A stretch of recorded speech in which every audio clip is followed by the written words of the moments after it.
Hello, Younger Old here, and welcome to my channel. Today I want to talk about proposed new riding tests which could come into force. Cue the intro.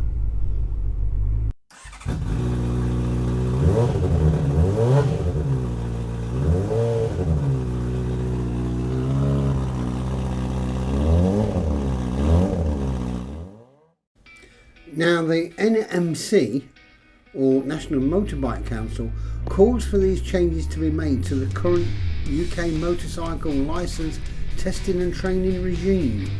It was found that the multi-layered system has not made motorcycling safer.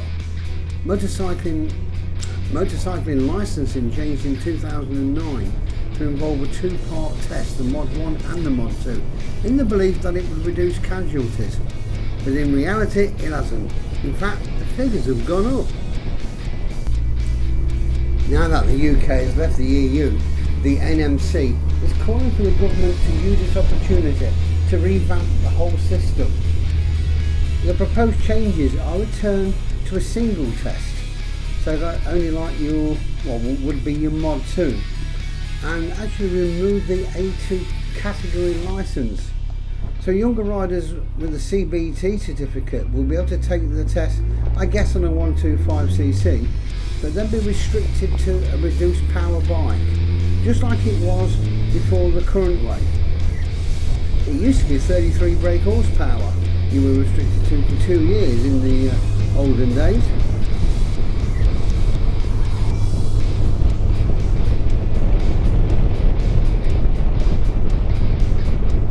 So this restricted licence lasts for a year, and then the rider can take part in a training course, graduating then to a full A licence. The NMC are in favour of training courses to move up from the A1 licence rather than repeat testing. So before the 2009 changes, there was no need for any further training, just 2 years waiting time. The problem with that is that you don't even need to ride a bike for 2 years. I knew a guy who passed his 125 test and never rode a bike for 2 years. Then he purchased a Fireblade. He worked out that he had ridden for less than 12 hours in total before being able to ride his blade. In my humble opinion, the new proposals mean newer riders will get more riding experience on the roads before getting onto the more powerful bikes.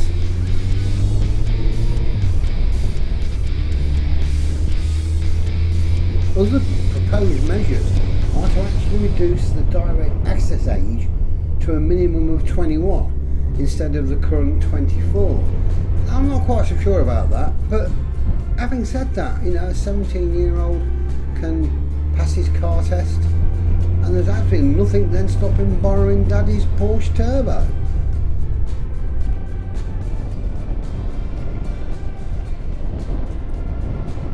The NMC would also like to see the CBT include a theory test and hazard perception. Now, this is something that my instructor colleagues and myself have discussed for many years. It's got some good valid points, that. I mean, how is it that a 17-year-old who's learning to drive a car has to do a theory test and gain knowledge of the highway code before they can take their practical test? The same 17-year-old passes their CBT and they can ride a 12cc bike that can break the national speed limit, and they haven't got a clue what road sign is what.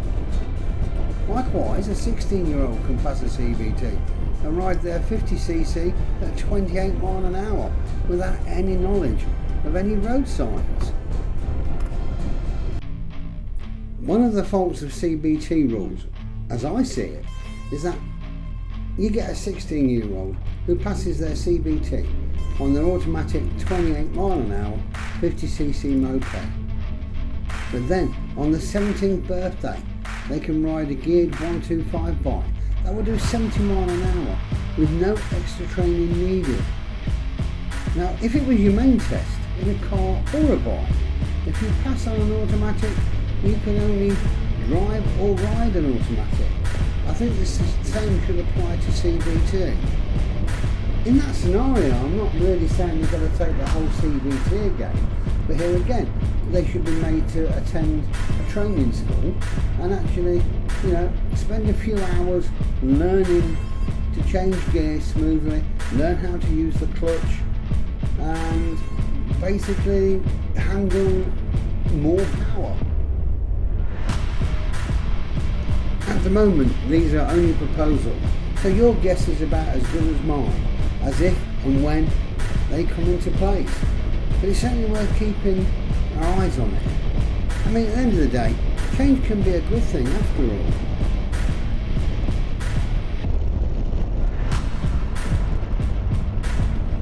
So I hope this video has been interesting and given you something to think about. If you liked it, please tick and subscribe, it's always nice.